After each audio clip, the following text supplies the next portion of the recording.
Antygona. Tragedia Sofoklesa. Przełożona na język polski przez Kazimierza Morawskiego. Przygrywka do polskiej Antygony. Dzieweczko grecka, biała Antygono, stąp dziś pomiędzy nas, synów północy. Odsłoń nam burze, co szarpią Twe łono, stań w Twojej sile i Twojej niemocy, by nam wyśpiewać hymn chwały i klęski i tchnąć w słuchaczów czar słów Twych zwycięski. A czar ten żyje, bo urok dziewiczy nigdy w piękniejszej nie jawił się pieśni. Nikt do miłości, do życia słodyczy nie tęsknił rzewniej, nie śpiewał boleśniej. Nikt się z uciem tak tkliwem, gorącem, jak Ty nie żegnał ze światłem i słońcem. Drgały, bo w Tobie wszelkie tętna żywe, które lat wiosnę łączą z roków wiosną. Kiedy nadzieja złoci życia niwę, młode uczucia w pęki kwiatów rosną. Wszystko to zważył los tchnieniem swem zimnem i śpiew Twój życia był łabędzim hymnem. Winnem tu, dziewko, Twoje męskie serce, co choć o kwiatach śni i kwiatów pragnie. Gdy los postawi je w ciężkiej rozterce, do mroźnych żądań życia się nie nagnie, śmierć przeniesie i świętość ofiary nad szczęście, młode rojenia i mary. To też dlatego wtóruję Ci dzielnej, kiedy Ty gromisz i miażdżysz tyrany. Jak głos sumienia wielki, nieśmiertelny, sławiąc praw bożych zakon niepisany. Zstąp więc Ty śmiało, o dziewko, na ziemię, którą też gniecie praw pisanych brzemię. Od Twego męstwa idzie jakaś wstęga i ponad wieków przepaścią się żarzy, aż białych dziewic gdzieś w dali dosięga, co się groźniejszych nie zlękły mocarzy, i wśród ofiary w rzymskim kolosseum wzniosłe śpiewały swym zgonem Te Deum. Znalazły one krzyż i chwałę w męce, niebo im dało świętą aureolę. Na Twoje skronie kładł poeta wieńce i ubrał niemi Twe żale i bole. Że budzisz dotąd naszych uczuć dreszcze, Greka natchnienie sprawiło to wieszcze. Bo on wyśpiewał z serca Twego dzieje, nadzieje życia i życia przełomy, w końcu jak zemsta, co wśród złomów tleje, na Twych siepaczy rzucił kaźń i gromy. Po serc tragedii przyszedł sąd na trony i w końcu pieśni widzimy mocarza ślącego żale, co biją jak dzwony wśród żyć złamanych cmentarza. O dziewko grecka, dziś inną Ty mową, masz nam wyśpiewać Twój żal i boleści, masz dziś je przybrać w gwarę Tobie nową, co brzmieniem ucha południa nie pieści. O dziewko, nie bój się tej mowy dźwięków, w żadną nie wsiąkło tyle łez i jęków. Wystąp więc Polska mowo ukochana, złóż u stóp Grecji Twe wieńce i wiana. Ja Ciebie kocham w Twego świtu chwale, gdy z głębi piersi, okrytej zbroicą, za tętnem serca szły melodii fale i biła w niebo pieśń Boga Rodzico. Ja Ciebie kocham, żeś w krasy Twej dobie tyle Ty pereł rozsuła i czarów, zakwitła skargą na Urszuli grobie, wieńczyła drzewca zwycięskich sztandarów. Że z Twojej chwały wysokiego tronu, jakby w przeczuciu cierpienia i próby, na niskie pomnąc brzegi Babilonu, miłość związałaś wieczystemi śluby. Kiedy też chwałę zmroczyła żałoba, toś nie płużyła w ciszy, co uśmierca.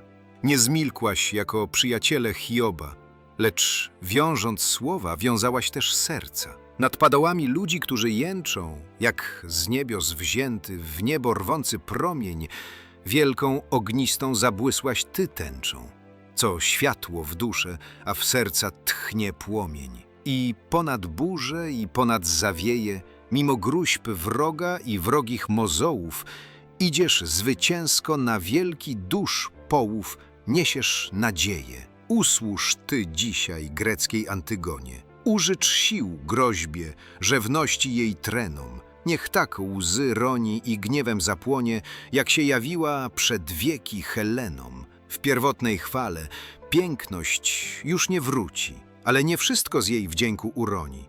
Kto tchnie w swą pracę miłosnej dech woni, z serca jej nieco łez własnych przyrzuci. Osoby dramatu. Antygona, Haimon, Ismena, Tykezjasz, chór tebańskich starców, posłaniec, Kreon, Eurydika, strażnik, posłaniec drugi. Antygona. O ukochana siostro ma Ismeno, czy ty miarkujesz, iż z klęsk edypowych żadnej za życia los nam nie oszczędza? Bo nie ma cierpień i nie ma ohydy, nie ma niesławy i hańby, które by nas pośród nieszczęść pasma nie dotknęły. Cóż, bo za rozkaz znów obwieścił miastu ten, który teraz władzę w ręku dzierży. Czyś zasłyszała? Czy uszło Twej wiedzy, że znów wrogowie godzą w naszych miłych? Ismena, o Antygono, żadna wieść nie doszła, do mnie ni słodka, ni goryczy pełna. Od dnia, gdy braci straciłyśmy obu, w bratnim zabitych razem pojedynku. Odkąd tej nocy odeszło Argiwów wojsko, nie doszło mnie już nic ze świata, ni ku pociesze, ni ku większej trosce. Antygona, ale mnie doszło i dlatego z domu Cię wywołałam, by Ci rzecz powierzyć. Ismena, cóż to? Ty jakieś ciężkie słowa ważysz? Antygona, o tak, czyż nie wiesz, że z poległych braci Kreon jednemu wręcz odmówił grobu? Ze Eteokla, jak czynić przystoi, pogrzebał w ziemi wśród umarłych rzeszy, a zaś obwieścił, aby Polyneika nieszczęsne zwłoki bez czci pozostały, by nikt ich płakać, nikt grześć się nie ważył. Mają tak leżeć bez łez i bez grobu, na pastwę ptakom żarłocznym i strawę. Słychać, że Kreon czcigodny dla Ciebie, co mówię, dla mnie też, wydał ten ukaz i że tu przyjdzie, by go tym ogłosić, co go nie znają, zagrozić zarazem kamienowaniem ukazu przestępcom. Tak się ma sprawa. Teraz wraz ukażesz, czyś godną rodu, czy wyrodną córą. Ismena, o ty nieszczęsna, w takiej więc potrzebie, cóż bym ja czyniąc zaradziła złemu? Antygona, patrz, byś wspomogła i poparła siostrę. Ismena, w jakimże dziele, dokąd myśl twa mierzy? Antygona, ze mną masz zwłoki opatrzyć braterskie. Ismena, więc ty zamierzasz grzebać wbrew ukazom? Antygona, tak, brata mego, a dodam i twego, bo wiarołomstwem skalać się nie myślę. Ismena, niczym dla ciebie więc zakaz Kreona? Antygona, niczem on nie ma nad moimi prawa. Ismena, biada. O rozważ siostro jak nam ojciec. Zginął wśród sromu i pośród niesławy. Kiedy się jego błędy ujawniły, a on się trąbił na własne swe oczy. Żona i matka, dwuznaczne to miano, splecionym węzłem swe życie ukróca. Wreszcie i bracia przy jednym dnia słońcu godzą na siebie i morderczą ręką jeden drugiemu srogą śmierć zadaje. Zważ więc, że teraz i my pozostałe zginiemy marnie, jeżeli wbrew prawu złamiemy wolę i rozkaz tyrana. Baczyć to trzeba, że my przecie słabe, do walk z mężczyzną niezdolne niewiasty, że nam ulegać silniejszym należy, tych słuchać, nawet i sroższych rozkazów. Ja więc, błagając o wyrozumienie zmarłych, że muszę tu ulec przemocy, posłuszną będę władcom tego świata, próżny, bo opór urąga rozwadze. Antygona, ja ci nie każę niczego, ni choćbyś pomóc mi chciała, wdzięcznym by mi było, lecz stój przy twojej myśli, a ja tego pogrzebię sama, potern zginę z chlubą, niechaj się zbratam z mym kochanym w śmierci po świętej zbrodni, bo dłużej mi zmarłym miłą być trzeba, niż ziemi mieszkańcom. Tam, bo zostanę na wieki, tymczasem ty tu znieważaj święte prawa bogów. Ismena, ja nie znieważam ich, nie będąc w mocy działać na przekór stanowieniom władców? Antygona, rób po twej myśli, ja zaś teraz dążę, by ukochanemu bratu grób usypać. Ismena, o ty nieszczęsna, drży serce o ciebie. Antygona, o mnie się nie troszcz, nad twoim rać losem. Ismena, ale nie zdradzaj twej myśli nikomu. Kryj twe zamiary. Ja też je zataję. Antygona, O nie, mów głośno, bo ciężką nienawiść ściągnąć ty możesz milczeniem na siebie.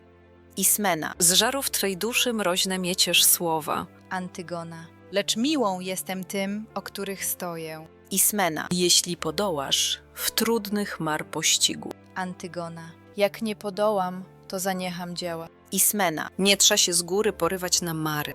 Antygona. Kiedy tak mówisz, wstręt budzisz w mem sercu i słusznie zmierzysz się także zmarłemu. Pozwól, bym ja, wraz z moim zaślepieniem, spojrzała w oczy grozie, bo ta groza chlubnej mi śmierci przenigdy nie wydrze. Ismena. Jeśli tak mnie masz, to idź, a niech wiedzie cię brak rozwagi i miłość dla miłych. Chór, strofa pierwsza. O słońca grocie, coś jasno znów tebom błysnął po trudach i znoju. Złote dnia oko przyświecasz ty niebom i w dyrki nurzasz się zdroju. Witaj, tyś sprawił, że wrogów mych krocie w dzikim pierzchnęły odwrocie, bo Polynejka gniewny spór krwawy zażegł w ziemi bój, z chrzęstem zapadł, z szumem piór, śnieżnych orłów lotny rój, i zbroice liczne błysły, i z szyszaków pióra trysły. Antystrofa pierwsza. I wróg już wieńcem dzid groźnych otoczył 7 bram miasta gardziele, lecz pierzchł, nim w mojej krwi strugach się zbroczył, i zanim Hefaist ognisty w popiele pogrążył mury, tak z tyłu nawałem runął na smoka Ares z wojny szałem, bo Zeus nie cierpi dumnych głów, a widząc ich wyniosły lot i złota chrzęst i pychę słów, wypuścił swój piorunny grot i w zwycięstwa samym progu skarcił butę w dumnym wrogu. Strofa druga. A ugodzony w znak na ziemię runie ten, który w namiętnym gniewie miasto pogrzebać chciał w ognia całunie. I jak wicher doł w zarzewie, legł on od Zeusa gromu powalony. Innym znów Ares inne znaczy zgony, bo 7 strzegło wrót. Na męża mąż wymierzył dłoń, dziś w stosach lśni za zwycięstw trud, ku Zeusa czci pobitych broń. Ale przy jednej miasta bramie nie błyszczy żaden chwały łup, gdzie brat na brata podniósł ramię, tam obok trupa poległ trup. Antystrofa druga. Dziś jednak Nike, czci syta i sławy, zwraca ku Tebom radosne swe oczy, po twardym znoju i po walce krwawej, niech krwi wspomnienie serc waszych nie mroczy. Idźmy do świątyń, a niechaj na przedzie rozkoszny Bakchus korowody wiedzie. Lecz otóż widzę, jak do nas tu zdąża Kreon, co ziemią tą włada, nowy bóstw wyrok w myślach go pogrąża, ważne on plany waży i układa. Widnem, że zbadać chciałby nasze zdanie, skoro tu starców wezwał na zebranie. Kreon. O Tebańczycy, nareszcie bogowie, z burzy i wstrząśnień wyrwali to miasto.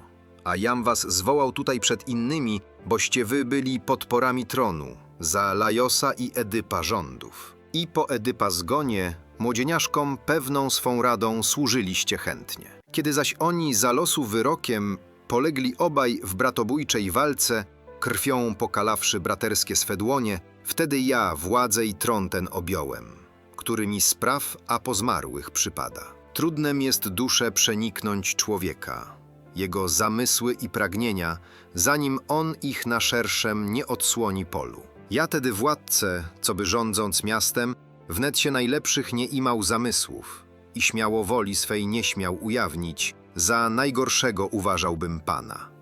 A gdyby wyżej nad dobro publiczne kładł on przyjaciół, za nic bym go ważył. I nie milczałbym, klnę się na Jowisza Wszechwidzącego, gdybym spostrzegł zgubę zamiast zbawienia kroczącą ku miastu. Nigdy też wroga nie chciałbym ja kraju mieć przyjacielem, o tern przeświadczony, że nasze szczęście w szczęściu miasta leży i jego dobro ma raić przyjaciół. Przez te zasady podnoszę ja miasto i tym zasadom wierny obwieściłem ukaz odnośny do synów Edypa, aby dzielnego w walce Eteokla, który w obronie poległ tego miasta, w grobie pochować i uczcić ofiary za szlachetnymi, co w kraj zmarłych idą. Brata zaś jego, Polinejka, mniemam, który to bogów i ziemię ojczystą naszedł z wygnania i ognia pożogą, zamierzył zniszczyć i swoich rodaków, krwią się napoić, w pęta ująć drugich, wydałem zakaz, by chować, ni płakać. Nikt się nie ważył, lecz zostawił ciało, przez psy i ptaki w polu poszarpane. Taką ma wola, a nie ścierpie nigdy, by źli w nagrodzie wyprzedzili prawych. Kto za to miastu temu dobrze życzy, w zgonie i w życiu dozna mej opieki. Chór. Tak więc, Kreonie, raczysz rozporządzać, ty co do wrogów i przyjaciół grodu. A wszelka władza zaprawdę ci służy, i nad zmarłymi, i nami, co żyje. Kreon. A więc czuwajcie nad memi rozkazy. Chór. Poleć młodszemu, straż nad tem i piecze. Kreon. Przecież tam stoją straże w pogotowiu. Chór. Czegóż byś tedy od nas jeszcze żądał? Kreon. Byście niesfornym stanęli oporem. Chór. Głupi ten, kto by na śmierć się narażał. Kreon. Tak, śmierć go czeka, lecz wielu do zguby popchnęła żądza i zysku rachuby. Strażnik. O najjaśniejszy nie powiem, że w biegu. Spiesząc się tutaj, tak się zadyszałem, bom ja raz po raz przystawał po drodze i chciałem nazad zawrócić z powrotem, a dusza tak mi mówiła co chwila: czemuż to głupi ty karku nadstawiasz? Czemuż tak lecisz? Przecież może inny donieść to księciu. Na cóż ty masz skomleć? Tak sobie myśląc spieszyłem powolnie, a krótka droga wraz mi się wzdłużała. Na koniec myślę, niech będzie co będzie, i staję, książę, przed tobą i powiem, choć tak po prawdzie sam nie wiem ja wiele, a zresztą tuszę, że nic mnie nie czeka, chyba co w górze było mi pisane. Kreon. Cóż więc nadmierną przejmujecie trwogą? Strażnik. Zacznę od siebie, żem nie zrobił tego, co się zdarzyło, anim widział sprawcy, żem więc na żadną nie zarobił karę. Kreon. Dzielnie warujesz i wałujesz sprawę, lecz jasnem, że coś przynosisz nowego. Strażnik. Boć to nie sporo na plac ze złą wieścią. Kreon.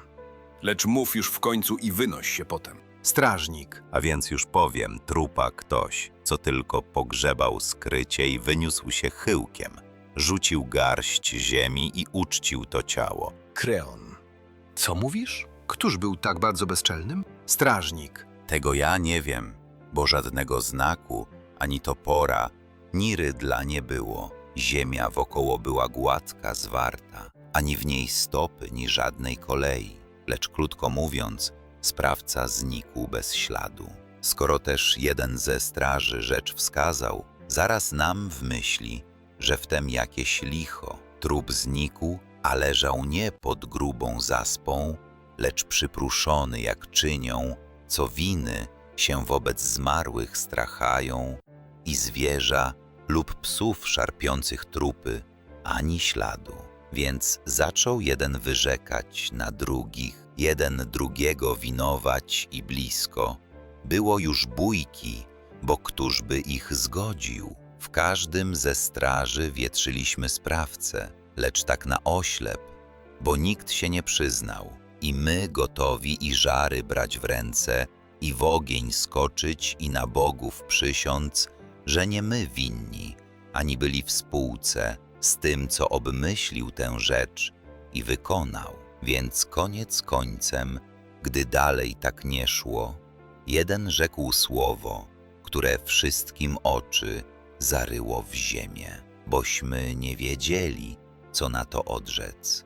A strach nas zdjął wielki, co z tego będzie. Rzekł więc na ten sposób, że tobie wszystko to donieść należy. I tak stanęło, a mnie nieszczęsnemu los kazał zażyć tej przyjemnej służby. Więc po niewoli sobie i wam staję, bo nikt nie lubi złych wieści zwiastuna. Chór. O, Panie, mnie już od dawna się roi, że się bez bogów przytem nie obeszło. Kreon. Milcz, jeśli nie chcesz wzbudzić mego gniewu i prócz starości ukazać nierozum, bo brednie pleciesz, mówiąc, że bogowie o tego trupa na ziemi się troszczą. Czyż bo z szacunku jako dobroczyńcę Jego pogrzebli, Jego, co tu wtargnął, aby świątynie i ofiarne dary zburzyć, spustoszyć ich ziemię i prawa.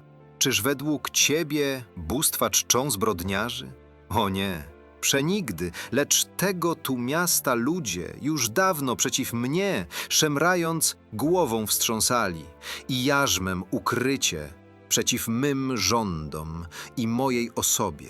Wiem ja to dobrze, że za ich pieniądze straże się tego dopuściły czynu, bo nie ma gorszej dla ludzi potęgi jak pieniądz.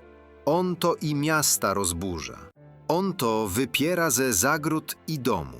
On prawe dusze krzywi i popycha do szpetnych kroków i nieprawych czynów. Zbrodni on wszelkiej ludzkości jest mistrzem i drogowskazem we wszelkiej sromocie.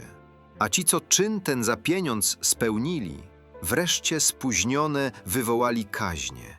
Bo jeśli dotąd Zeusowi hołd składam, miarkuj to dobrze, a klnę się przysięgą, jeśli wy zaraz schwytanego sprawcy nie dostawicie przed moje oblicze, to jednej śmierci nie będzie wam dosyć, lecz wprzódy wisząc będziecie zeznawać, byście w przyszłości wiedzieli, skąd grabić i ciągnąć zyski i mieli naukę, że nie na wszelki zysk godzić należy, bo to jest pewnem, że brudne dorobki częściej do zguby prowadzą niż szczęście. Strażnik. Wolnoż mi mówić, czy pójść mam w milczeniu? Kreon. Czyż nie wiesz jeszcze, jak głos twój mi wstrętnym? Strażnik. Uszy ci rani, czy też duszę twoją? Kreon. Cóż to, chcesz badać, skąd me gniewy idą? Strażnik. Sprawca ci duszę, a ja uszy trapię. Kreon. Cóż to za urwisz z niego jest wierutny? Strażnik. A przecież nie ja czyn ten popełniłem. Kreon. Ty swoją duszą frymarcząc w dodatku. Strażnik. O nie, próżne to myśli, próżniejsze domysły. Kreon. Zmyślne twe słowa, lecz jeżeli winnych mi nie stawicie, to wnet wam zaświta, że brudne zyski sprowadzają kaźnie. Strażnik. O niech go ujmą, owszem, lecz cokolwiek się teraz stanie za zrządzeniem losu, ty mnie już tutaj nie zobaczysz więcej, bo już i teraz dziękuję ja Bogom, żem wbrew nadziei cało wyszedł ze sprawy. Chór. Strofa pierwsza. Siła jest dziwów, lecz nad wszystkie sięga. Dziwy człowieka potęga, bo on prześmiało poza sine morze, gdy toń się wzdyma i kłębi i z roku na rok swym lemieszem porze matkę ziemicę do głębi. Antystrofa pierwsza. Lotny ród ptaków i stepu zwierzęta i dzieci fali usidla on wpęta. Wszystko rozumem zwycięży. Dzikiego zwierza z gór ściągnie na błonie. Krnąbrny kark tura i grzywiaste konie ujarzmi w swojej uprzęży. Strofa druga. Wynalazł mowę i myśli dał skrzydła i życie ujął w porządku prawidła. Od mroźnych wichrów na deszcze i gromy zbudował sobie schroniska i domy. Na wszystko z radą on gotów, lecz choćby śmiało patrzał w wiek daleki, choć ma na bóle i cierpienia leki, śmierci nie ujdzie on grotów. Antystrofa druga. A sił potęgę, które w duszy tleją, popchnie on zbrodni lub cnoty koleją. Jeżeli prawa i bogów cześć wyzna, to hołd mu odda ojczyzna. A będzie jej wrogiem ten, który nie z Bogiem na cnotę i prawość się ciska, niechajby on sromu mi nie wniósł do domu, nie skalał mojego ogniska. Lecz jakiż widok uderza me oczy? Czyż ja zdołałbym wbrew prawdzie zaprzeczyć, że to dzieweczka idzie Antygona? O ty nieszczęsna, równie nieszczęsnego, Edypa córo, cóżże się stało? Czy cię na przestępstwie ukazu króla schwytano i teraz wskutek tej zbrodni prowadzą jak brankę? Strażnik. Oto jest dziewka, co to popełniła, tę schwytaliśmy. Lecz gdzieżeż jest Kreon? Chór. Wychodzi oto z domu w samą porę. Kreon. Cóż to? Jakież tu zeszedłem zdarzenie? Strażnik. Niczego, panie, nie trza się odrzekać, bo myśl późniejsza kłam zada zamysłom. Ja bo dopiero klołem, że już nigdy nie stanę tutaj po groźbach, coś miotał, ale ta nowa, wielka niespodzianka nie da się zmierzyć z nijaką radością. Idę więc, chociaż tak się zaklinałem, wiodąc tę dziewkę, którą przychwytano, gdy grób gładziła. Żaden los tym razem mnie tu nie przywiódł, lecz własne odkrycie. Teraz więc, Panie, bierz sobie tę dziewkę, sądź ją i badaj. Jam sobie zasłużył, bym z tych opałów wydostał się wreszcie. Kreon. Kreon, jakim sposobem i gdzieżeś ją schwytał? Strażnik. Trupa pogrzebią. W 2 słowach masz wszystko. Kreon.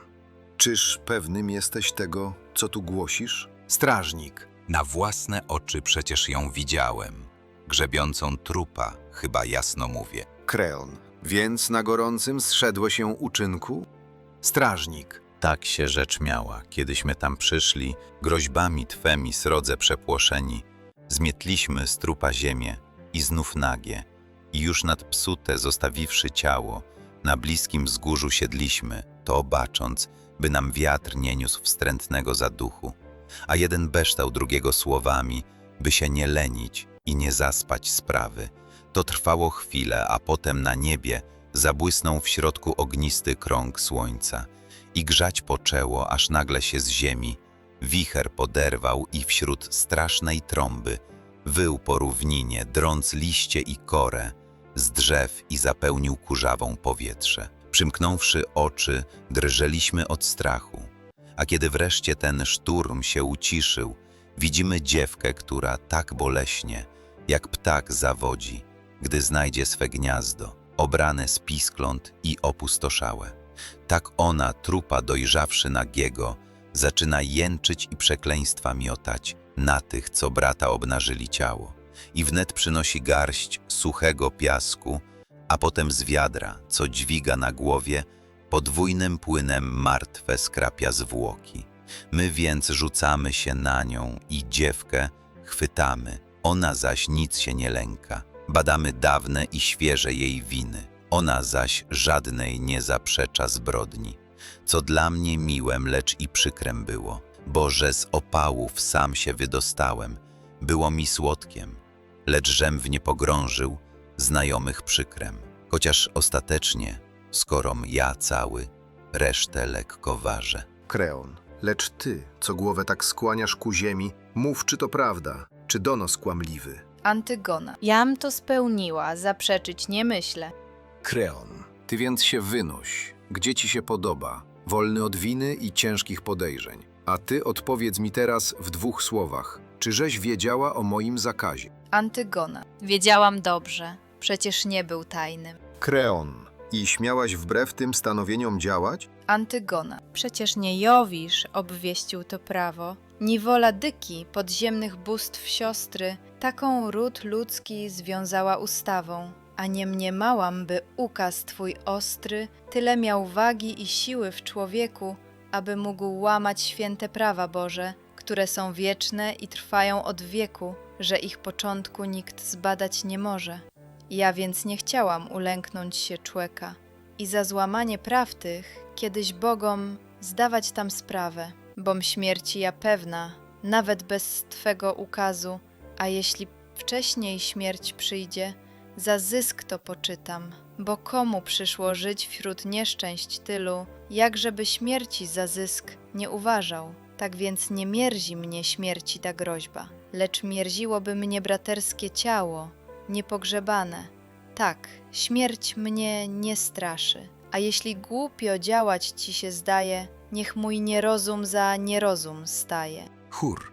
Krnąbrne po krnąbrnym dziewczyna ma ojcu obejście, grozie nie ustąpi łatwo. Kreon. Lecz wiedz, że często zamysły zbyt harde spadają nisko, że często się widzi, jako żelaza najtwardsze wśród ognia, gnie się i mimo swej twardości pęka.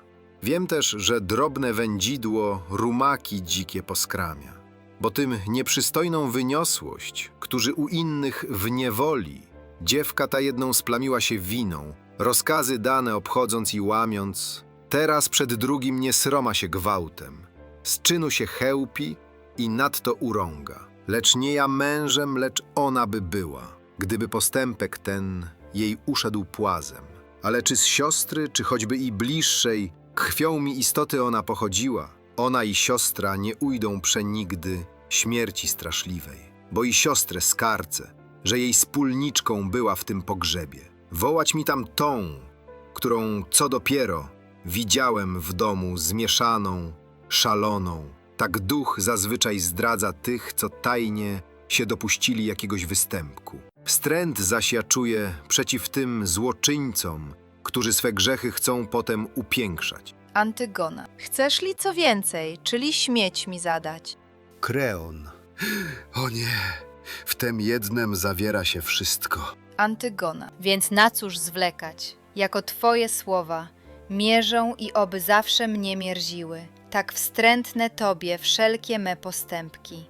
A jednak, skąd bym piękniejszą ja sławę uszczknęła jako z brata pogrzebania. I ci tu wszyscy rzecz by pochwalili, gdyby im trwoga nie zawarła mowy. Ale tyranów los, ze wszech miar błogim, wolno im czynić, co zechcą i mówić. Kreon. Sama tak sądzisz spośród Kadmejczyków. Antygona. I ci tak sądzą, lecz stulają wargi. Kreon. Nie wstyd ci, jeśli od tych się wyróżniasz? Antygona. Czcić swe rodzeństwo nie przynosi wstydu.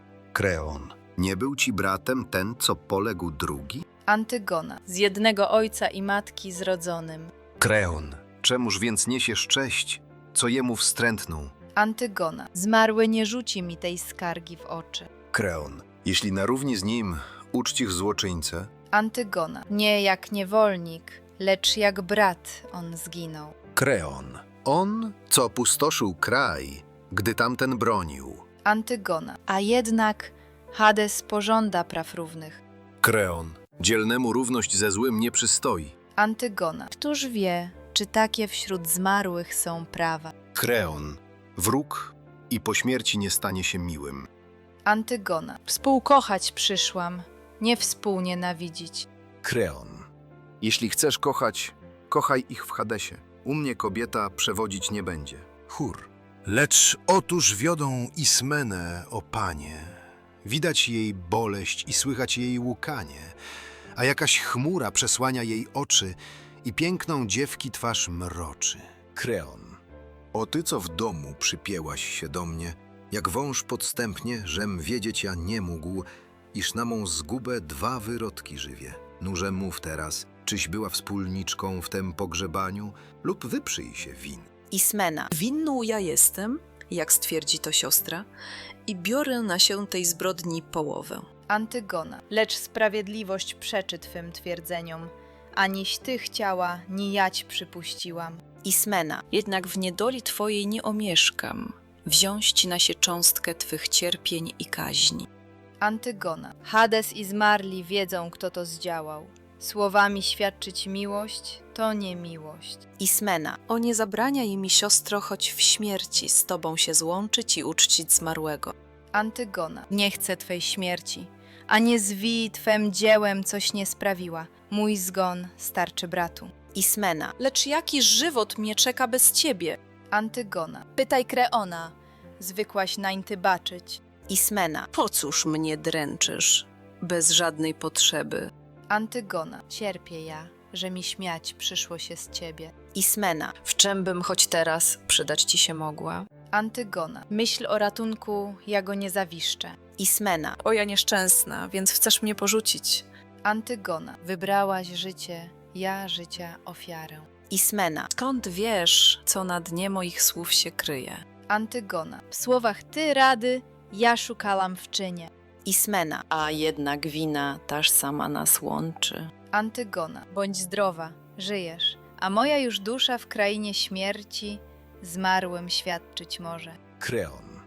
Z dziewcząt się jednej teraz zwichnął rozum, druga od młodu wciąż była szaloną. Ismena. O władco, w ludziach zgnębionych nieszczęściem umysł się chwieje pod ciosów obuchem. Kreon.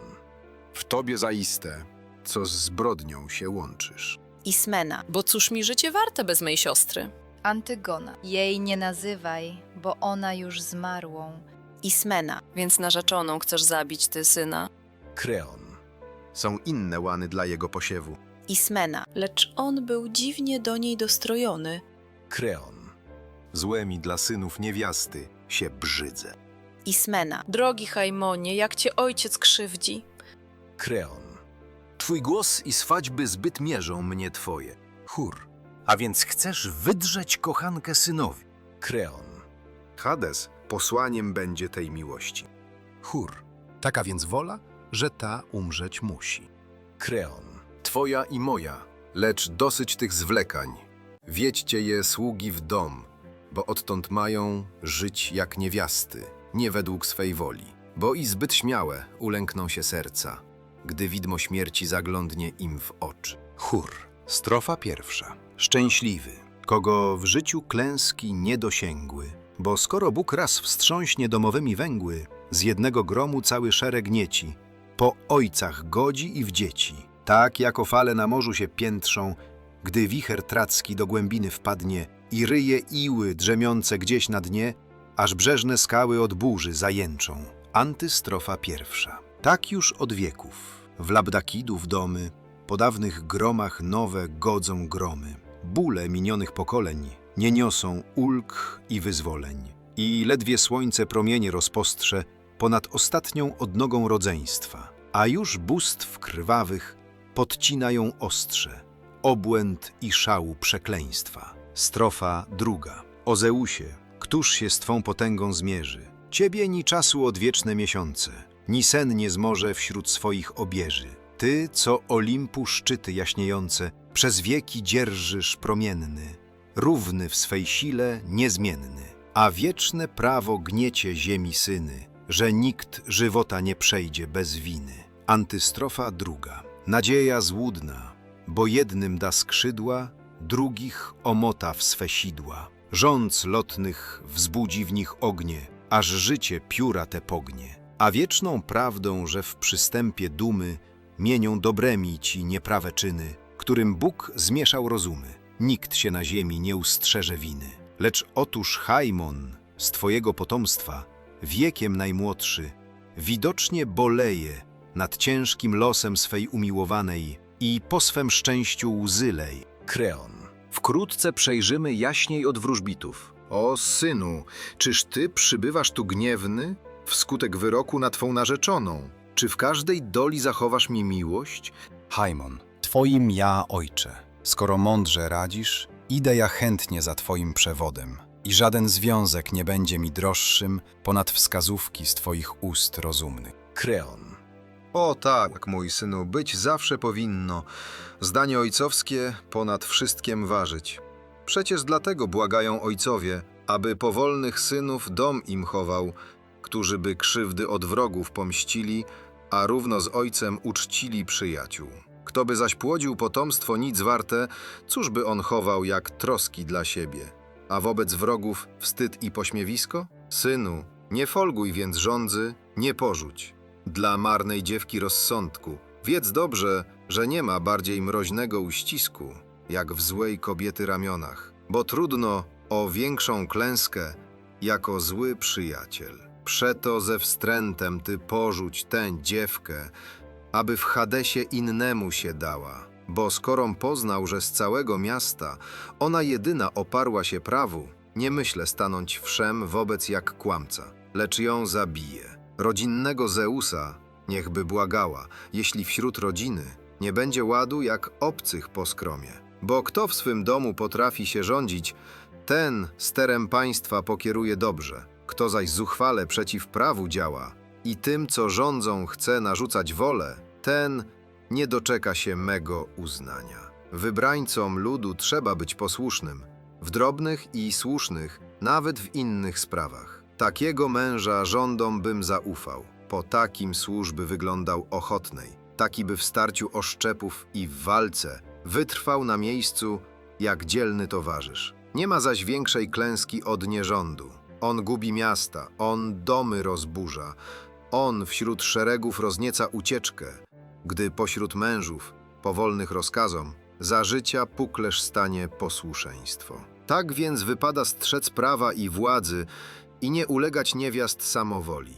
Jeżeli upaść, to z ręki paść męskiej, bo hańba doznać od niewiasty klęski. Chór.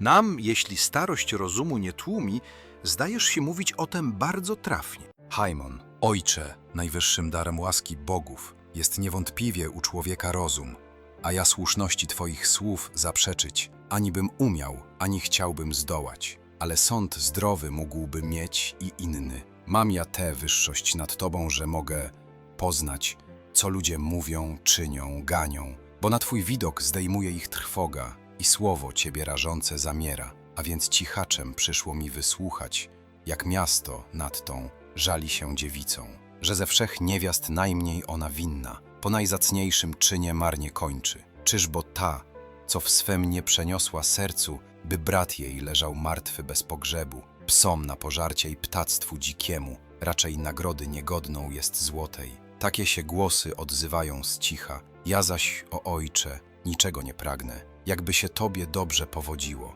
bo czyż jest większy skarb nad dobre imię ojca dla dzieci lub dzieci dla ojca? Nie żyw więc tego, ojcze, przeświadczenia, że tylko twoje zdanie coś jest warte, bo kto jedynie sam sobie zawierzy, na swojej mowie polega i duszy, ten często dziwną wnet odsłonił próżnię. Choćby był mądrym, przystoi mężowi ciągle się uczyć, a nie zbyt upierać. Widzisz, przy rwących strumieniach jak drzewo, które się nagnie, zachowa konary, a zbyt oporne z korzeniami runie, także i żeglarz, który zbyt naciągnie, żagle i folgi nie daje, przewróci łódź i osiądzie bez siedzeń na desce. Folguj ty przeto i zaniechaj gniewu, bo jeśli wolno sądzić, mnie, młodszemu, mniemam, że taki człowiek najprzedniejszy, który opływa w rozum z przyrodzenia. Jeśli tak nie jest, a i to się zdarzy, niechaj rad dobrych zbyt lekko nie waży. Chór.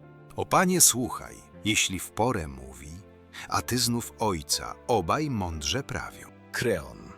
A więc w mym wieku mam mądrości szukać i brać nauki u tego młokosa. Haimon, nie w nieprawości, a jeśli ja młody, to na rzecz raczej niż wiek baczyć trzeba. Kreon. Na rzecz niesfornym, która cześć oddaje. Haimon, ni słowem śmiałbym cześć taką zalecać. Kreon. A czyż nie w takie ona wpadła błędy? Haimon, przeczy głos ludu, co mieszka w Tebgrodzie. Kreon.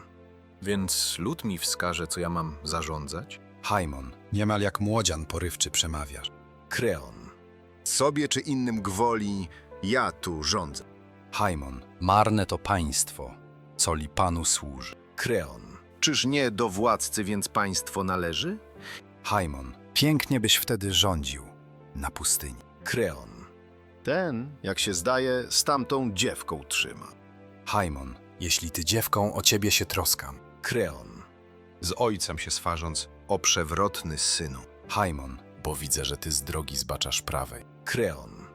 Błądzęż ja, strzegąc godności mej władzy? Haimon, nie strzeżesz władzą pomiatając Bogu. Kreon. O niski duchu, na służbie kobiety. Haimon, bo w służbie złego nie znajdziesz mnie nigdy. Kreon. Cała twa mowa ma jej sprawy bronić. Haimon, twej sprawy, mojej i podziemnych bogów. Kreon. Nigdy już żywcem ty jej nie poślubisz. Haimon, zginie, to śmiercią sprowadzi zgon inny. Kreon. A więc już groźbą śmiesz godzić ty we mnie. Haimon, cóż warta groźba, gdzie puste zamysły. Kreon. Wnet pożałujesz twych nauk, młokosie. Haimon, nie byłbyś ojcem, rzekłbym, żeś niemądry. Kreon. Niewiast służalcze, nie cukruj twej mowy. Haimon, chcesz więc ty mówić, a drugich nie słuchać. Kreon. Doprawdy, ale na Olimp wiedz o tem, że cię twe drwiny o zgubę przyprawią. Wiedźcie tu dziewkę, niechajże wyrodna. W oczach kochanka tu ginie natychmiast. Haimon, nie umrze ona przy mnie, nie masz o tem. Nie ujrzę tego, raczej ty nie ujrzysz więcej mojego oblicza, jeżeli w szale na bliskich porywać się myślisz. Chór. Uniesion gniewem wypadł on, o władco, a w młodej głowie rozpacz złym doradcą. Kreon. Niech myśli czyny knuje on zuchwałe, ale tych dziewek nie wyrwie on śmierci. Chór. Jak to? Czyż obie ty zabić zamyślasz? Kreon.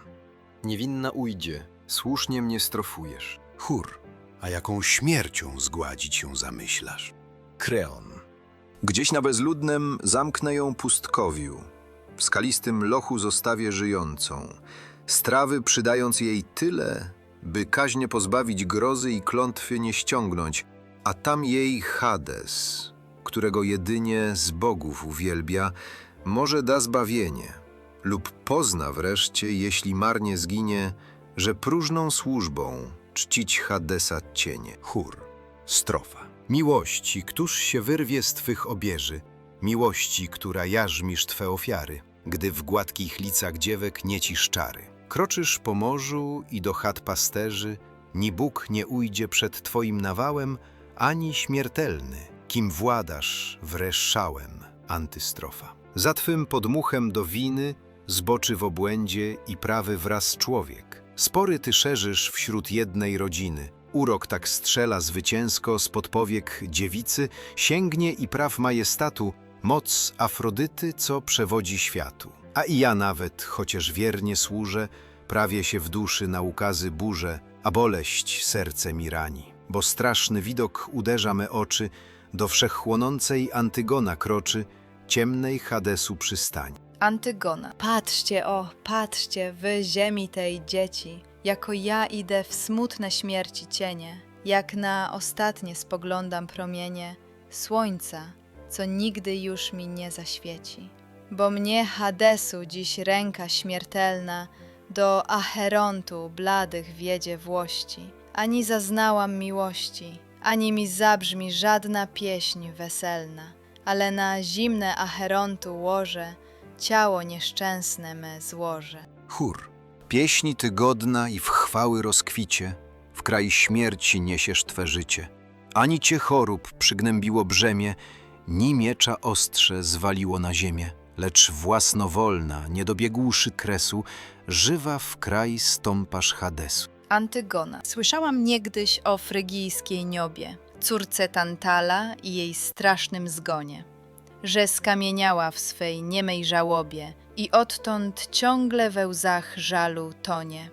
Skała owiła ją jak bujne bluszcze, a na jej szczytach śnieg miecie, deszcz pluszcze. Bolesnym łkaniem zroszone jej łono, mnie też kamienną pościel przeznaczono. Chór, lecz ona przecież z krwi bogów jest rodem, my śmiertelnego pokolenia płodem. Hołd jednak temu, kto choć w śmierci progu dorówna Bogu. Antygona. Urągasz biednej, czemuż obelżywą mową mnie ranisz, pókim jeszcze żywą? Miasto i męże dzierżący te grody, wzywam was, zwróćcie litośne swe oczy. I wy Tebgaje i dyrcejskie wody, na mnie, co idę ku ciemnej pomroczy, nieopłakana przez przyjaciół żale, do niezwykłego grobowca, gdzieś w skale. O ja nieszczęsna, anim ja zmarła, ani też przy życiu, śmierć mnie już trzyma w swym mrożnem spowiciu. Chór, w nadmiarze pychy zuchwałej,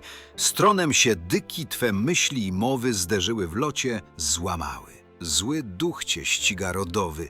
Antygona. Mowa ta głębią serca mego targa, dotknęłaś ojca ty sromu i w słowach twoich rozbrzmiała znów skarga nad nieszczęściami Labdakidów domu. Straszną ja pomnę łożnicę, w której syn z matką zdrożne śluby wiąże. Nieszczęśni moi rodzice, klątwą brzemienna dziś do was ja dążę, dziewiczość niosę wam serca. O drogi bracie, złowrogie twe śluby były początkiem pogromu i zguby. Tyś, choć zmarły, mój morderca. Chór, zmarłych czcić czcigodny czyn, ale godny kaźni błąd, łamać prawo, walić rząd. Tyś zginęła z własnych win. Antygona. Bez łez przyjaciół, weselnego pienia, kroczę ja biedna ku śmiertelnej toni. Wnet ja nie ujrzą już słońca promienia, nikt łzy nad moją dolą nie uroni.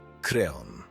Czyżby kto ustał w przedzgonnych tych skargach, gdyby mu dano bez końca się żalić? Bierzcie stąd dziewkę i w ciemnym ją grobie zawrzyjcie zaraz, jak już nakazałem. Tam ją zostawcie samą, aby zmarła, albo też żywa pędziła dni marne. Tak wobec dziewki zostaniem bez winy. a nie ścierpimy, aby wśród nas żyła. Antygona. Grobie, ty mojej łożnico miłości, mieszkanie wieczne, ciemnico sklepiona. Idę do moich, których tylu gości, w pozgonnych domach, boska Persefona.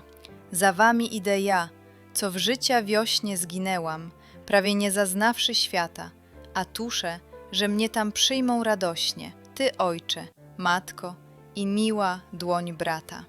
Bom ja z miłosną służbą wasze ciała, własną obmyła, namaściła ręką, żem brata zwłoki uczciwie grzebała, taką mnie darzą podzięką. Mam ja u dobrych ludzi cześć i chwałę, lecz potępienie ze strony Kreona, bo on me czyny uznał za zuchwałe. Ręką więc teraz jego uwięziona, ani zaznawszy słodyczy wesela, ni uczuć matki, ni dziatek pieszczoty, schodzę ja sama i bez przyjaciela, nieszczęsna, żywa do grobowej groty. Jakież ja bogów złamałam ustawy, jakże do bogów podnosić mam modły, wołać o pomoc, jeżeli czyn prawy, który spełniłam, uznano za podły. Lecz jeśli z bogów to zrządzenia płynie, trzeba mi winnej znieść w ciszy cierpienia. Jeśli ci błądzą, niech sięgnie ich w winie,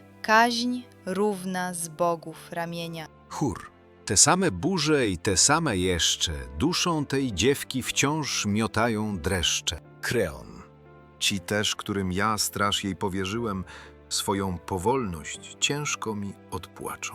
Antygona. Biada, ta mowa grożąca bliskiego wróżbą mi końca. Chór. A ja odwagi nie śmiałbym dodawać, że się te srogie ukazy odwloką.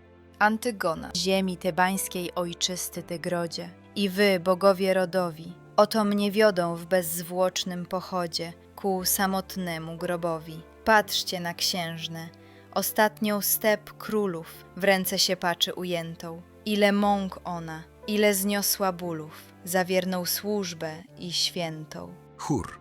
Chór. Strofa pierwsza. Tak i Danae jasnego dnia zorze zmienić musiała na loch w miedź obity w grobowej skryta komorze, a przecież ród jej zapewniał zaszczyty i Zeus deszcz złoty na łono jej roni. Straszne przeznaczeń bierze. Pieniądz ni siła, ni warowne wieże, ni morski żagiel przed niemi nie chroni. Antystrofa pierwsza. Hedonów króla Likurga też bucie, że hardem słowem na Boga się miota, Bacchus kamienne zgotował okucie, gdzie zła wykipi ochota. Rozpoznał on tam za późno swe zbrodnie i pożałował słów gniewu, chciał bo szał boski tłumić i pochodnie. Urągał muzom wśród śpiewu. Strofa druga. Gdzie z mórz strzelają kianejskie progi, kraj Salmydessu dla przybyszów wrogi, gdzie brzeg Bosforu bałwany roztrąca, tam widział Ares, jak dzikością wraca.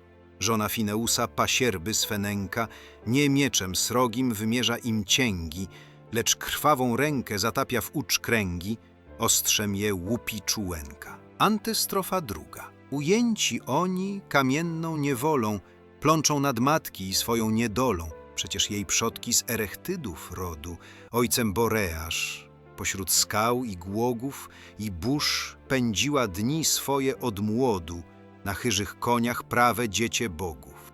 Jednak choć w dali i tu jej dosięga odwiecznej Mojry potęga. Tyrezjasz. O Teb, starszyzno, wspólnym my tu krokiem i wspólnym wzrokiem zdążamy, bo ciemnym za oko staje przewodnika ręka. Kreon. Cóż tam nowego, Tyrezjaszu stary? Tyrezjasz. Ja rzeknę, ty zaś posłuchaj wróżbiarza. Kreon. Nigdy ja twemi nie wzgardziłem słowy. Tyrezjasz. Przeto szczęśliwie sterujesz tą nawą. Kreon. Przyświadczyć mogę, doznawszy korzyści. Tyrezjasz. Zważ teraz. Znowu stoisz na przełomie. Kreon. Co mówisz? Trwogą przejmują twe słowa. Tyrezjasz. Poznasz ty prawdę ze znaków mej sztuki. Siadłem na starej wróżbity siedzibie, gdzie wszelkie ptactwo kieruje swe loty, aż naraz słyszę, jak niezwykłe głosy wydają ptaki szalone i dzikie. I wnet poznałem, że szarpią się szpony, bo łopot skrzydeł stwierdzał to dobitnie. Przejęty trwogą próbuje ofiary. Na płomienistym ołtarzu, lecz ogień nie chce wystrzelić ku górze, a sączy ciecz z mięs ofiarnych, wsiąkając w popioły.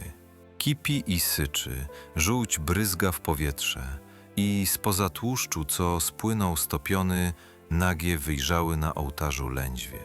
Od tego chłopca ja się dowiedziałem, że takie marne szły z ofiary znaki, bo on przewodzi mnie, a ja znów innym.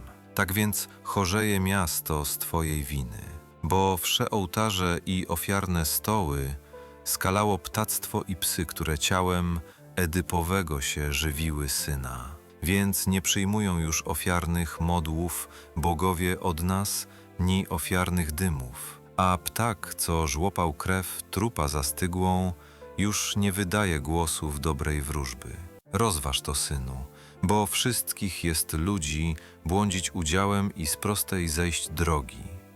Lecz mąż, co zbłądził, nie jest pozbawiony czci i rozwagi, jeżeli wśród nieszczęść szuka lekarstwa i nie trwa w uporze.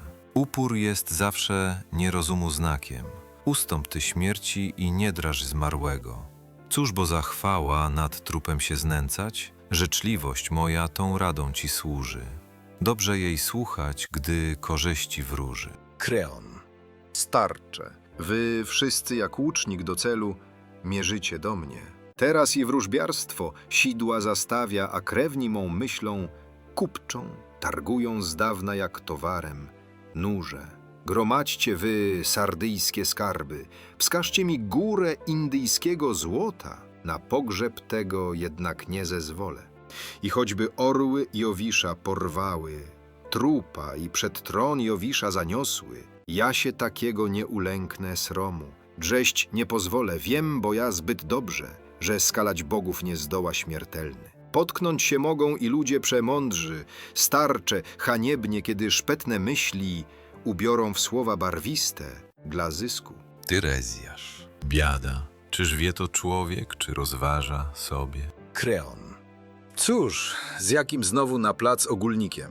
Tyrezjasz. Ile rozsądek góruje nad skarby? Kreon. O ile klęską największą nierozum. Tyrezjasz. Ciężko ty na tę zapadłeś chorobę. Kreon. Nie chciałbym ciężkim obrazić cię słowem. Tyrezjasz. Czynisz to, kiedy mi kłamstwo zarzucasz. Kreon. Bo cech wasz cały łapczywy na zyski. Tyrezjasz. A ród tyranów w mętach chciwie łowi. Kreon. Wiesz, że ty pana twojego obrażasz? Tyrezjasz. Wiem, bo ja tobie gród ten zachowałem. Kreon. Mądry ty wróżbiarz, lecz oddany złemu. Tyrezjasz. Tyś gotów wydrzeć mi z wnętrza tajniki. Kreon. Wyrusz ty z nimi, byle nie dla zysku. Tyrezjasz. Że ty stąd zysku nie uszczkniesz, to myślę. Kreon. Bacz, że zamysłów moich nie stargujesz. Tyrezjasz. Wiedz więc stanowczo, że nim słońce tobie wiele dokona kołowych obrotów, płód ty z twych własnych poczęty wnętrzności, jak trupa oddasz w zamianę za trupy, za to, że z światła strąciłeś do nocy, zamknąłeś życie haniebnie w grobowcu, a tu na ziemi zmarłe trzymasz ciało, które się bóstwom należy podziemnym. Nie masz żadnego ty nad zmarłym prawa, ni światła bogi, którym gwałt zadajesz. Za to czyhają Hadesa i bogów, mściwe i zgubą grożące Erinne, by cię w podobnym pogrążyć nieszczęściu. Poznasz ty wkrótce, czy ja przekupiony, tak mówię, w krótkim pokażą to czasie, mężczyzn i niewiast w twoim domu jęki, a wszelkie miasto przeciw tobie stanie, w którym psy strzępy zbezcześciły trupów, zwierzęta dzikie i ptactwo roznosząc wstrętne po świętych zaduchy ogniskach. Takie mi strzały ja, ciężko zelżony, godzę jak łucznik z gniewem w twoje serce i tak celuję, że ostrze poczujesz. O chłopcze, wiedź, że mnie teraz do domu, by on na młodszych swe gniewy upuścił, a lepiej odtąd miarkował się w słowie i myśl mu lepsza zajaśniała w głowie. Chór. O władco, poszedł on po wróżbie strasznej, a wiem to, odkąd mi czarne siwizną starość na głowie posrebrzyła włosy.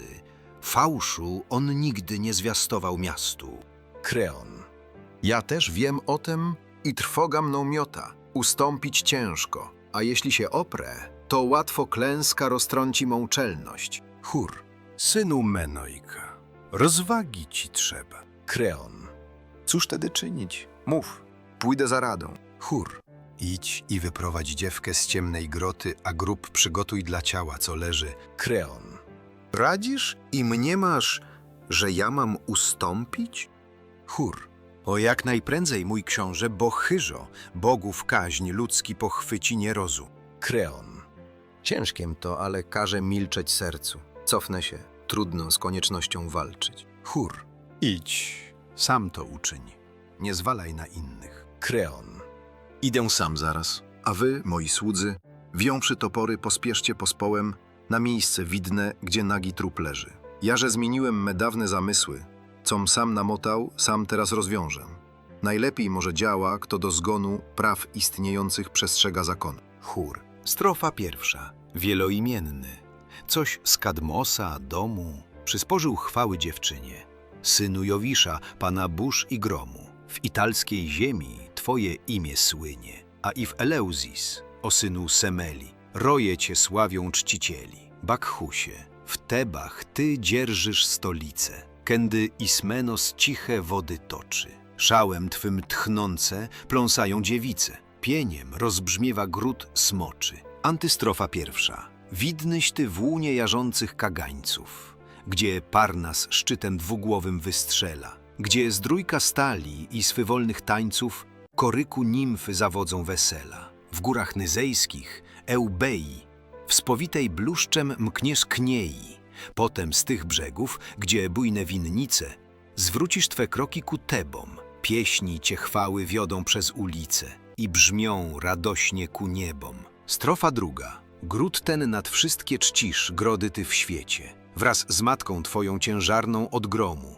Kiedy więc brzemię nieszczęścia nas gniecie, pełnego cierpień i sromu, przybądź z Parnasu ku naszej obronie, lub przez wyjące mórz tonie. Antystrofa druga. Ty, co przodujesz wśród gwiazd korowodu, pieśnią przewodzisz wśród mroczy, zawitaj synu Zeusowego rodu, niechaj cię zastęp naksyjskich otoczy. Ty, Jad, co w szale od zmierzchu do rana tańczą i w tobie czczą Pan. Posłaniec. O kadma grodu, domów Amfiona, mieszkańcy życia człowieka nie śmiałbym, ani ja sławić ni ganić przenigdy, bo los podnosi i los znów pogrąża, bez przerwy w szczęście ludzi i w nieszczęścia, a nikt przyszłości wywróżyć niezdolnym. Tak Kreon zdawał się godnym podziwu. On, co wyzwolił tę ziemię od wrogów i jako władca jedyny nad krajem rządził, potomstwem ciesząc się kwitnącem, a dziś to wszystko straconem. Bo radość, jeśli w człowieku przygaśnie, to trzymam, że on nie żyje, lecz żywym jest trupem. Gromadź bogactwa do woli w twym domu, świeć jako tyran na zewnątrz, gdy cieszyć tem się nie można, to reszty tych skarbów ja bym nie nabył za dymu cień marny. Chór. Jakąż ty znowu wieść niesiesz złą, księciu? Posłaniec. Skończyli śmierci ich winni, co żyją. Chór. Któż to mordercą? Któż poległ? Orzeknij. Posłaniec. Chaimon nie żyje, we własnej krwi broczy. Chór. Z ojca czy z własnej zginął, że on ręki? Posłaniec. W gniewie na ojca mordy sam się zabił. Chór. Wróżbito, jakież prawdziwe twe słowa. Posłaniec. W tym rzeczy stanie dalszej trza narady. Chór. Lecz otóż widzę biedną Eurydikę, żonę Kreona. Albo się przypadkiem pojawia, albo słyszała o synu. Eurydyka. Starcy, rozmowy waszej dosłyszałam, właśnie gdym z domu wybiec zamierzała, by do Pallady z modłami się zwrócić. I właśnie od drzwi odmykam zasówki, by je roztworzyć, gdy nagle nieszczęsna wieść uszy rani. Upadłam zemdlona z trwogi w objęcia mych wiernych służebnic. Powtórzcie sztely, co ta wieść przynosi, w złem doświadczona wysłucham słów waszych. Posłaniec. Ja, miłościwa pani, byłem przy tym. Powiem więc wszystko, jak się wydarzyło. Cóż bo ukrywać, by potem na kłamce wyjść? Przecie prawda zawsze fałsz przemoże. Ja tedy wiodłem twojego małżonka na ten pagórek, gdzie biedne leżało przez psy podarte ciało Polinejka. Wnet do Hekaty zanieśliśmy modły i do Plutona, by gniew ich złagodzić. Obmywszy potem ciało w świętej wodzie, palimy szczątki na stosie z gałęzi i grób z ojczystej sypiemy im ziemi. To uczyniwszy, zaraz do kamiennej, ślubno-grobowej łożnicy dziewczyny spieszymy. Z dala ktoś jęki usłyszał, od strony lochu, co za grób miał służyć, choć nie święciły go żadne obrzędy. Wraz więc donosi panu, co zasłyszał. Tego dochodzą, gdy bardziej się zbliżył, łkania żałosne, a pierś mu wybucha głosem rozpaczy. O ja nieszczęśliwy, czyż ja wróżbitą, czyż nie kroczę teraz drogą największej w życiu mojem klęski? Syna wołanie mnie mrozi. O słudzy, spieszcie wy naprzód, zbliżcie się do grobu i przez szczelinę głazem zawaloną, wszedłszy do wnętrza, baczcie, czy Chaimona głosy ja słyszę, czy bogi mnie dużą. Posłuszni woli zwątpiałego pana idziem na zwiady, a w grobowca głębi dojrzym wnet dziewki wiszącej za gardło, ściśnięte węzłem muślinowej chusty, podczas gdy młodzian uchwycił ją w poły, boleśnie jęcząc nad szczęścia utratą, nad czynem ojca nieszczęsnymi śluby. Kreon, gdy zoczył to, ciężko zajęknął, rzuca się naprzód i wśród łkania wola: o ty nieszczęsny, cóżeś to uczynił? Czy szał cię, jak i opętał złowrogi? Wychodź, o synu, błagalnie cię proszę. Lecz syn na niego dzikim łysnął wzrokiem i twarz przekrzywił, a słowa nie rzekłszy, i ma się miecza. Wraz ojciec ucieczką uszedł zamachu. Natenczas nieszczęsny w gniewie na siebie nad ostrzem się schyla i miecz w bok wpycha. Lecz jeszcze w konaniu drętwem ramieniem do zmarłej się tuli, a z ust dyszących wytryska mu struga, krwawa, na blade kochanki policzki. Trup dziś przy trupie, osiągnął on śluby, w domu Hadesa złożony przy Lubej. Nieszczęściem dowiódł, że wśród ludzi tłumu największe klęski płyną z nierozumu. Chór, a cóż stąd wróżysz, że znikła niewiasta, nie rzekłszy złego lub dobrego słowa? Posłaniec. I ja się dziwię, lecz żywię nadzieję, że posłyszawszy o ciosie nie chciała żałości swojej pospólstwu okazać, lecz się cofnęła do wnętrza domostwa, by wśród sług wiernych wylewać łzy gorzkie. Toć jej rozwaga nie dopuści zbrodni. Chór, nic nie wiem, ale milczenie uporne, jak i zbyt głośne jęk i zło mi wróżą. Posłaniec. Wnet się dowiemy, czy w głębiach rozpaczy nie kryje ona tajnego zamysłu. Idźmy do domu, bo dobrze ty mówisz. Nadmierna cisza jest głosem złowrogim. Chór, lecz otóż książę tu właśnie nadchodzi. O znak wymowny ujął on ramiony. Nie cudzej zbrodni, jeśli rzec się godzi, lecz własnej winy szalonej. Kreon. Klnę moich myśli śmierciodajne winy, co zatwardziły mi serce. Widzicie teraz wśród jednej rodziny ofiary ofiar mordercę. Słowo dziś moje me czyny przeklina. W samym życia rozkwicie. Przedwczesne losy porwały mi syna. Mój obłęd zmiażdżył to życie. Chór, późno się zdajesz poznawać, co słuszne. Kreon. Biada mi. Przejrzałem biedny, jakiś Bóg złowrogi zwalił na głowę swe brzemię. Na szału popchnął mnie drogi, szczęście me zdeptał, wbił w ziemię. O biada do zguby, wiodą śmiertelnych rachuby. Posłaniec drugi. Panie, Ty nieszczęść masz wielkie zasoby, bo jedne dźwigasz w Twych nieszczęsnych rękach, a drugie ujrzysz niebawem w Twym domu. Kreon. Czyż ja nie na dnie już nieszczęścia głębi? Posłaniec drugi. Nie masz już żony, syna Twego matka właśnie na swoje targnęła się życie. Kreon. Nieubłagana przystani Hadesie, gdzież koniec moich boleści? O, znowu nowe ten niesie, godzące w serce mi wieści. W męża, co legł już nowym godzisz ciosem, złowrogim słowem i głosem, biada, nieszczęście z nieszczęścia się sączy. Z synem śmierć żonę mi łączy. Chór. Widzieć to możesz, dom stoi otworem. Kreon. Złe się jak burza nade mną zerwało. Nie widzę końca mej męce. Syna zmarłego dźwigałem ja w ręce, a teraz żony martwe widzę ciało. O biada matczyna, rozpacz dognała już syna. Posłaniec drugi. Zranionej ciężko nocą zaszły oczy. U stóp ołtarza zajękła nad zgonem, niegdyś chwalebnym, syna Megareusa i nad Haimonem, a wreszcie przekleństwa tobie rzuciła ciężkie dzieciobójcy. Kreon. Groza mną trzęsie. Przecz mieczem nikt w łono ciosu mi śmierci nie zada. O ja nieszczęsny, o biada mi, biada! W to nieszczęść sunę spienioną. Posłaniec drugi. W konaniu jeszcze za te wszystkie zgony na twoją głowę miotała przekleństwa. Kreon. Jakimże ona skończyła sposobem? Posłaniec drugi. Żelazo w własnej utopiła piersi, słysząc o syna opłakanym końcu. Kreon.